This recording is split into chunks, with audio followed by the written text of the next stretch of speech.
Bienvenue à tous. On a souvent l'impression que Dieu tarde à exaucer nos prières, surtout quand ça va mal. Mais aujourd'hui, ce que j'aimerais faire avec vous, c'est de prendre l'exemple d'une jeune fille qui est orpheline, qui a été élevée par son cousin, et que Dieu s'est servi d'elle et lui a donné une grande beauté de taille, de la figure. Elle est extrêmement jolie. Et vu qu'elle était jolie à ce point-là, ils l'ont emmenée dans une place pendant une année pour la préparer à la rencontre du roi. Et quand le roi l'a vu, qu'il a vu sa grande beauté, il l'a pris comme épouse. Elle est devenue la reine Esther. Et Dieu, à travers elle, va délivrer le peuple d'Israël. Il va lui éviter d'être exterminé par un méchant homme qui s'appelait Aman et qui haïssait les Juifs. Mais grâce à cette jeune femme, Dieu va délivrer une fois de plus, le peuple d'Israël, comme on va le voir. Et c'est pour ça qu'on va aller dans le livre d'Esther, justement, un livre qui lui a été dédié et qui ramène ou qui rapporte par où elle est passée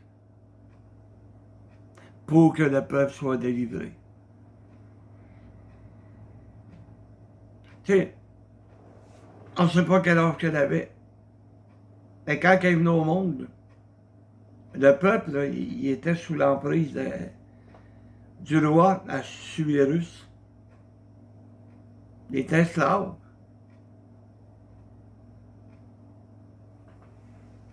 Si Dieu l'a choisi à 18, 20, 21 ans, peu importe, Dieu, sans que le peuple le sache, sans que le peuple s'en aperçoive, Dieu a préparé un plan. Et en son temps. C'est ça qui est notre problème. C'est que nous sommes toujours impatients. On voudrait que tout aille bien. On voudrait qu'on n'ait plus d'épreuves. Mais il faut laisser le temps à Dieu de préparer les circonstances, les gens qui vont nous aider ou whatever. Dieu prépare toutes choses pour que même que ça soit son temps à lui, il exauce notre prière. Il exauce notre requête. Et commençons notre lecture dans le chapitre 1, non, excusez-moi, le chapitre 2, verset 21, du livre d'Esther. Esther 2, 21.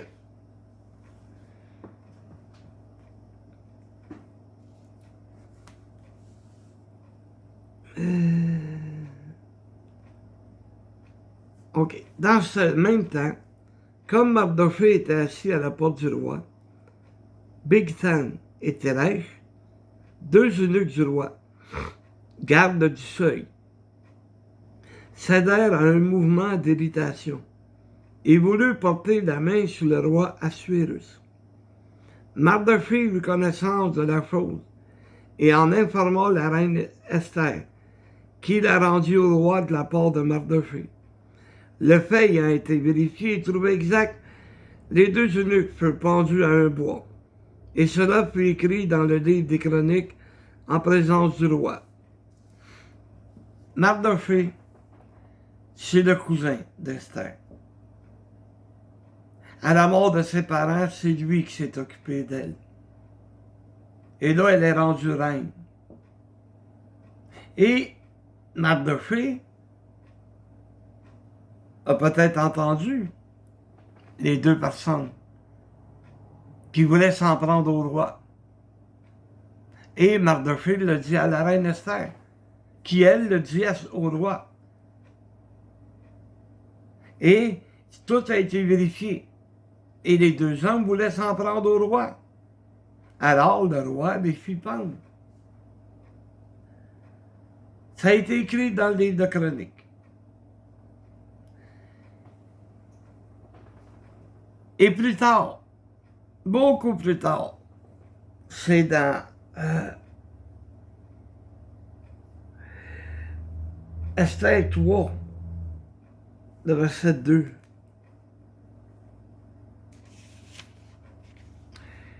Tous les serviteurs du roi qui se tenaient à la porte du roi fléchissaient le genou et se prosternaient devant Aman, car tel était l'ordre du roi à son égard.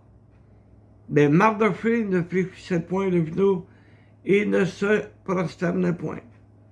Et les gardes, les serviteurs du roi qui se tenaient à la porte du roi dirent à Mardochée, pourquoi transgresses-tu l'ordre du roi?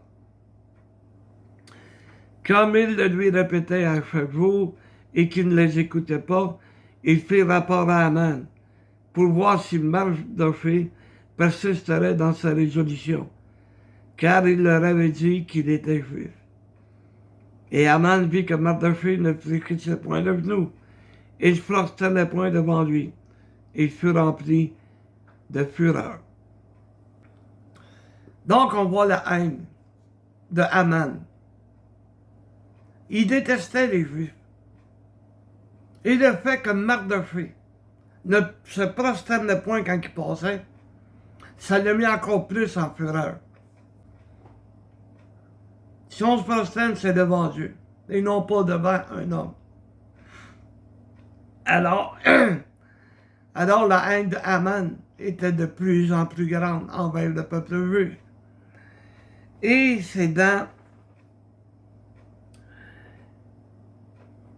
le chapitre 6, le verset 1. Cette nuit-là, le roi ne put pas dormir. Et il se fit apporter le livre des annales, des chroniques. On l'a lu devant le roi. Et l'autre roi écrit ce que Mardochée avait révélé au sujet de Bigtan et de Téresh, les deux eunuques du roi, gardes du seuil, qui avaient voulu porter la main sur le roi Assuérus. Le roi dit, quelle marque de distinction et d'honneur Mardochée a-t-il reçu pour cela? Il n'a rien reçu, répondirent ceux qui servaient le roi. Alors le roi dit, qui est dans la cour? Aman était venu dans la cour extérieure de la maison du roi pour demander au roi de faire pendre Mardochée au bois qu'il avait préparé pour lui. Les serviteurs du roi lui répondirent, c'est Aman qui se tient dans la cour. Et le roi dit qu'il entre. Aman entra, et le roi lui dit,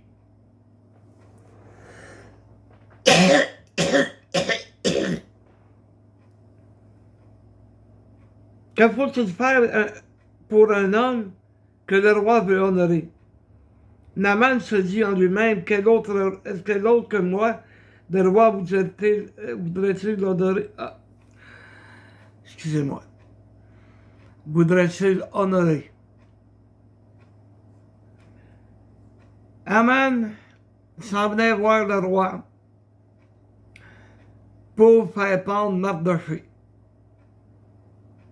Mais pauvre lui, le roi est en train de lire, ou de se faire lire, que Mardochée lui avait sauvé la vie. Et là, le roi veut honorer Mardochée. Mais Aman, lui, pense que c'est lui que le Seigneur, que son roi veut honorer. malheur. Voyez-vous, quand on dit que Dieu prépare toutes choses, c'est à dernière minute, là. Tu peux pas avoir plus de dernière minute que ça. Que le roi veut honorer Mardochée et que Haman vient demander au roi de faire pendre Mardochée. Dieu avait tout préparé. Parce que depuis le texte qui nous explique, qui nous montre que Mardochée avait surpris cette conversation concernant le roi. Combien de temps entre ce moment-là puis le moment ici? On ne sait pas. Ça peut être 1 mois, 2 mois, ça peut être 1 an, 10 ans. On ne le sait pas. Mais, à la dernière minute, Dieu intervient en son temps à lui.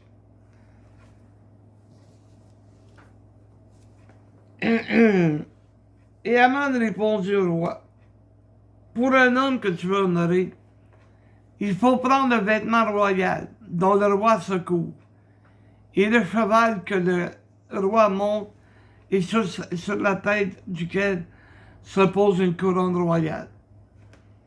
Remettre le vêtement et le cheval à l'un des principaux chefs du roi, puis revêtir l'homme que le roi veut honorer, le promener à cheval à travers la place de la ville et crier devant lui.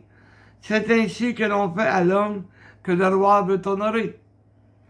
Le roi dit à Haman, prends tout de suite le vêtement et le cheval, comme tu l'as dit, et fais ainsi pour Mardochée le juif, qui est assis à la porte du roi. Ne néglige rien de tout ce que tu as, mentionné. Si tu fais avoir quelqu'un un peu pareil, hein? Tu penses que c'est pour toi les grands honneurs, puis il te demande de faire ça à celui que tu détestes le plus au monde. Imagine. Haman va être pendu plus tard.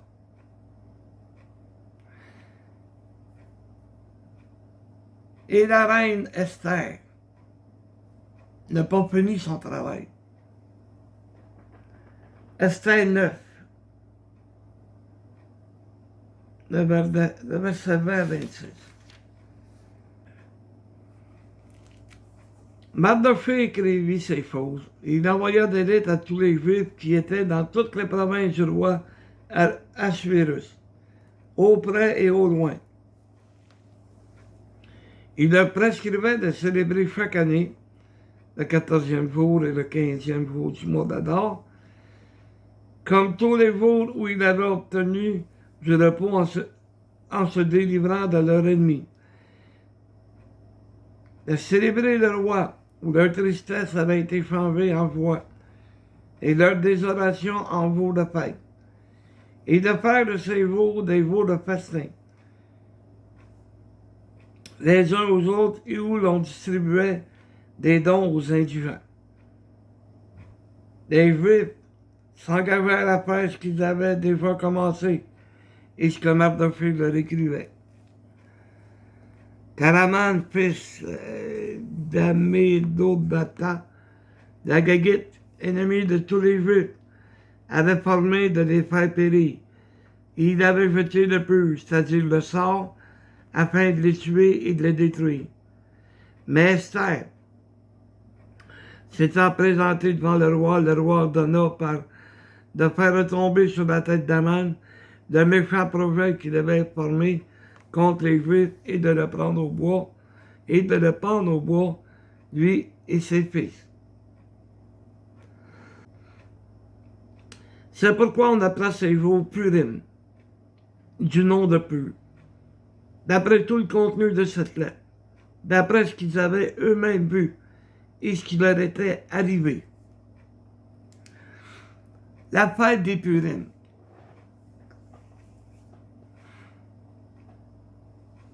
La fête du destin, du sort. C'est une fête pour démontrer que tout est entre les mains de Dieu. Mon destin, mon sort, ce qui va m'arriver aujourd'hui, ce qui va m'arriver demain, c'est entre les mains de Dieu. Je ne peux pas rien faire de moi-même sans l'aide de Dieu. Vous savez, il y a beaucoup de gens qui sont au travail aujourd'hui. Mais ces gens-là ne réalisent pas qu'ils ont la santé. J'ai perdu mon travail. Non pas parce que je faisais pas l'affaire, là. À cause de la maladie. Je peux plus retourner travailler. C'est entre les mains de Dieu, mon destin, mon sort. Qu'est-ce qui va m'arriver? J'ai aucun contrôle. Les gens pensent qu'ils ont le contrôle sur leur vie. Tu peux pas rien contrôler. Demain matin, tu peux avoir besoin d'une ambulance au lieu de ton auto.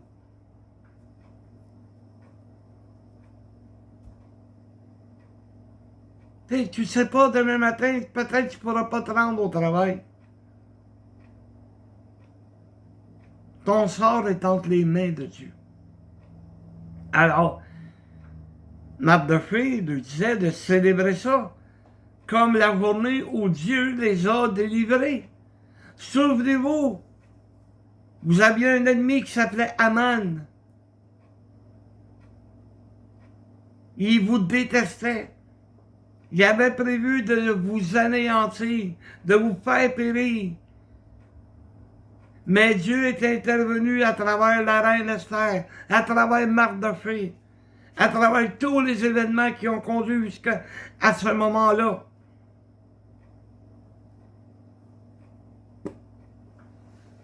La reine Esther avait fait connaître au roi Assuérus qu'elle était juive et que Aman voulait les détruire. Et le roi est intervenu. Et il a fait pendre Aman.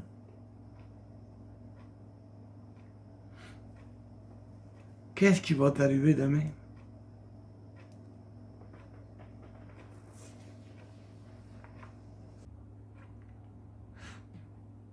Attirer les gens vers Jésus. Mais nous devons nous préparer. Et dans l'évangile de Matthieu, chapitre 25,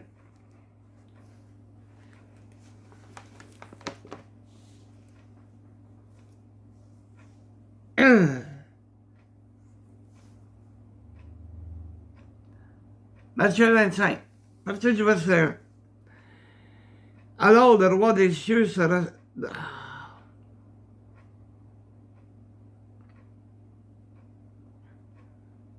Verset 25. Alors le royaume des cieux sera semblable à 10 vierges, qui, ayant pris leur lampe, allèrent à la rencontre de l'époux.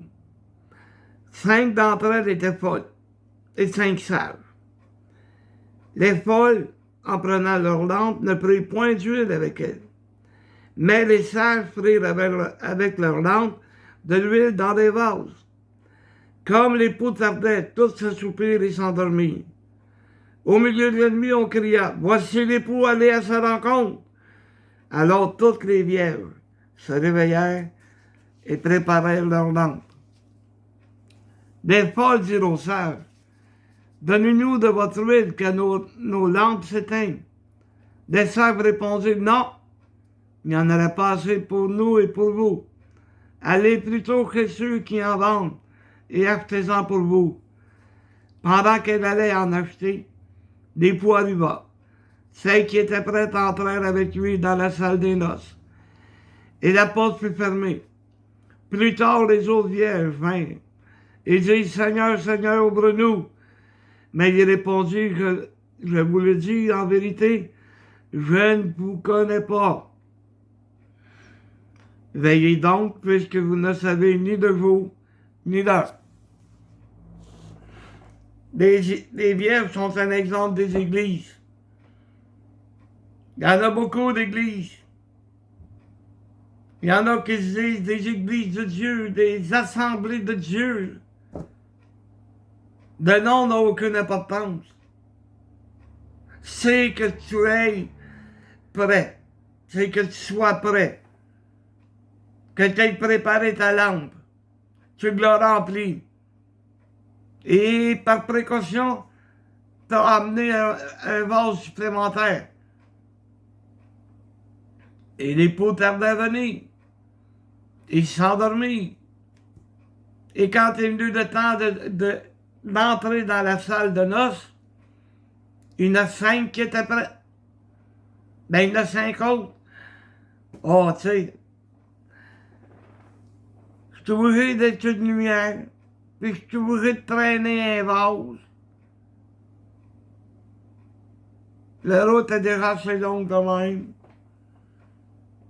Ils n'ont pas gardé ce que le Seigneur leur avait réservé, leur avait donné.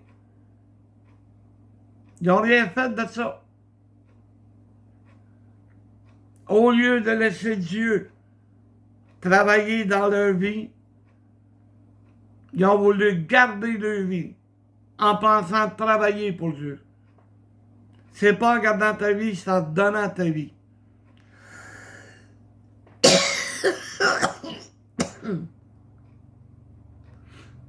Faut que tu sois prêt à donner ta vie pour le Seigneur. À être une lumière. Être attirante en tant qu'Église. Pas être... comment on pourrait dire? Pas être attirante là, pour avoir le plus grand nombre.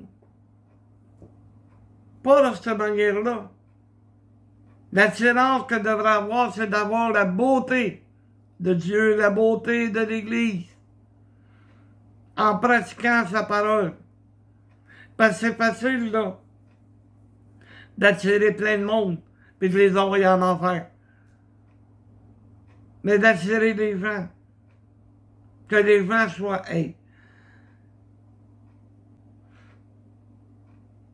d'attirer les gens selon la parole de Dieu.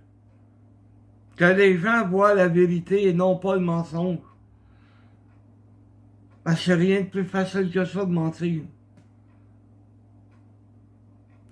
Tu as juste à regarder combien il y a d'églises qui sont pleines à craquer. Pourquoi? Parce qu'ils attendent des miracles. Ils attendent des guérisons. Ils attendent des choses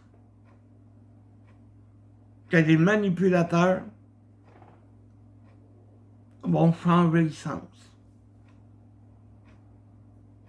Il y en a qui sont tellement charismatiques, ils pourraient faire tomber une chaise. Il y en a qui sont tellement charismatiques qu'ils ont vu s'ouvrir de la bouffe et des gens viennent à eux autres.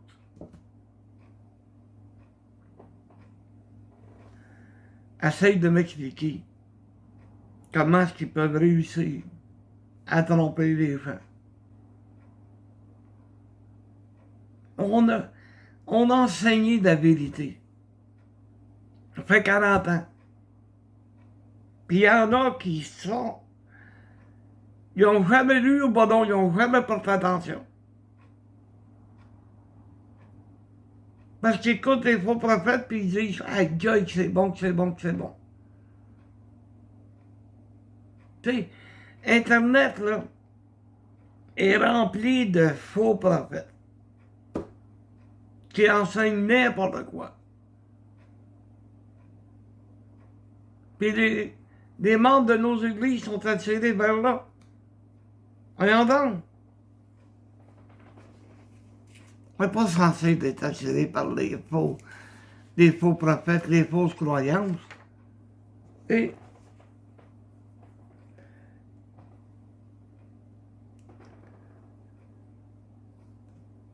grâce à Dieu, une jeune fiancée a attiré mon regard. Elle m'apportait la vérité. Et je n'ai pas été attiré vers d'autres églises. seule chose qui m'a attiré, c'est la parole de Dieu. On m'a emmené la vérité avec la parole de Dieu. On m'a montré que j'étais dans l'erreur avec la parole de Dieu. On m'a montré de quelle manière changer ma vie avec la parole de Dieu, c'est-à-dire en acceptant Jésus comme mon sauveur. C'est ça le genre de vierge que le Seigneur va avoir. C'est pas des vierges folles. Il a dit, je vous ai jamais connu. Ouais, mais Seigneur, hey, on a 400 membres. Voyons, Seigneur, j'ai prêché dans des arénas avec à 20 000 personnes qui étaient là. J'ai prêché dans un stade, il y en avait 45 000. Ils vont rester surpris parce que Dieu va leur dire, je vous connais même pas. C'est pas la quantité de membres là, que tu vas avoir. Là. C'est des membres qui sont vrais. Des membres qui aiment la vérité et qui vont chercher la vérité. C'est ça le genre de vierge que le Seigneur Jésus veut. Une fiancée pure qui va laisser son sort entre les mains de Dieu. C'est ce que Dieu m'avait mis à cœur de vous apporter. Je ne sais pas ce que vous avez vu, mais vous avez misère avec ma voix, là. Et je cours après mon souffle, fait que...